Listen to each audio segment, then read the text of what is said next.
this is the third episode of this module on differentiated teaching, differentiated instruction. And in this particular episode, we are going to be talking about how do we deal with students who display a difference in learning styles and learning interests. In the previous episodes, we've done the introduction to differentiated teaching. And in the second one, we talked about how do we deal with students who are showing a difference in their readiness for learning, where we introduced the idea of accelerated learning and scaffolding. Today, we're going to be talking about how do we deal with students who seem to be showing a different interest. Now, the thing is that all human beings display a multitudinous variety of interests all their life.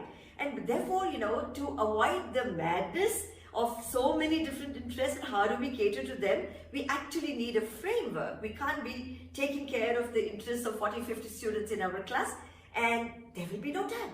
And therefore, we suggest the framework that Howard Gardner has given us, and we're familiar with that. He talked about multiple intelligences, and he's given 8 of those, as we know. But that can serve our purpose for this particular task of taking care of the different interests in the class if, for a while, we look at them as interests rather than intelligences, because ultimately, it is interest. You are actually interested in music or interested in sports and so on. So we're thinking that if we can take this entire framework of Gardner, where he gives these 8 different intelligences, but simply call them interests for now, for our purpose of making sure that we take care of the variety of interests in our class. And then I think we will be able to differentiate our pedagogy. So now we're saying that we also need to differentiate the process of teaching, the pedagogy. The previous episode, which we talked about differentiating the readiness, we had taken care of bringing about a difference in the content itself. The what is to be taught, we said let's plug in the gaps of missing knowledge. We are moving now to how do I vary my teaching strategies, and therefore I'm going to bring a variety in my pedagogy when I take care of how do I bring in different teaching strategies. So once again, when I bring a variety in my class, I actually need to make sure it appears in my lesson plans, all right? Otherwise, it's never going to get done. So put that down in your lesson plan, and maybe in a course of 1 week, we should make sure that there are a couple of interests that I take care of at least.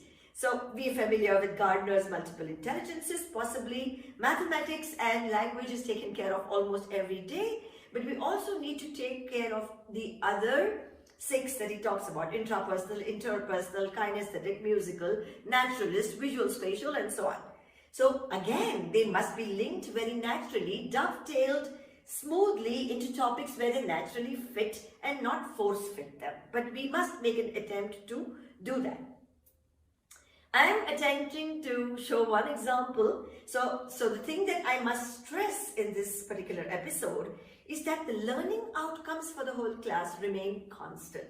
We draw our learning outcomes, learning objective, learning goals, learning targets, call them what you will, from the NCERT syllabus of wonderful document of learning outcomes. So we take those and those remain constant, of course. But then, how do I bring a variety in the pedagogy? So just taking a unit of endangered species. Now, if it's musical, we allow them to do so. I'm saying, let's allow students a choice. These are the constant objectives. How would you like to learn this? How would you prefer it? Because we're taking care of their interest. So if it's musical, there could be a song and dance. If it's intrapersonal, you allow students metacognition, reflection. How would you feel you became an endangered species, let's say? Bodily kinesthetic, we do it quite often. Enact something, a role play maybe of one particular endangered species. Visual spatial is commonly done, drawing, painting, creating slides, PowerPoint presentations. Students who like to do that could be given that opportunity. Logical, mathematical, like I said, we probably deal with a lot of mathematics and logic in the class, but if we can also do graphic organizers where they compare and contrast 2 endangered species or measure dimensions, like for example a Venn diagram, then you're taking care of that interest.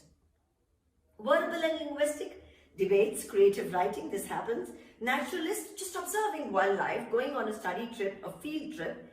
And interpersonal is a collaborative teamwork collaborative learning project, whether you use jigsaw, whether you use reciprocal reading, whether you use snowballing, whichever is the preferred teaching strategy for you.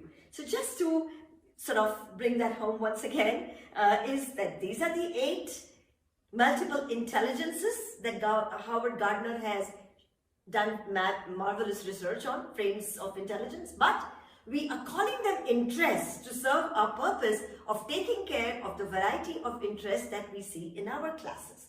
Now again, if we do this, we are asking them to do song and dance, we are asking them to reflect, we're doing endangered species, mind you, to enact maybe a bird who's flying, to paint in a creative way, that's a zebra with colors, to measure. So origami is also art and craft, and they're doing this mathematically to also measure dimensions.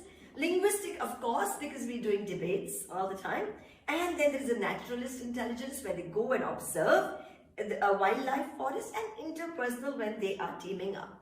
So that's the way I will actually put down these activities for giving students a choice in my lesson plan, and they have a choice sometimes, not every day, so that you take care of the variety which is existing in your class, and that's what makes your class so beautiful. Okay.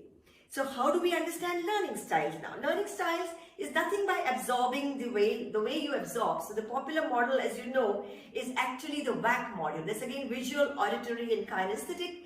I find a huge overlap between WAC and what we just presented in MI, multiple intelligences or interests. And therefore we are saying that just focus on MI and multiple interests, and you would have been taking care of the learning styles as well. So just a quick recap, what do we do therefore? So we know that one area which really needs attention is that students are different in the way they learn and the interest that they have.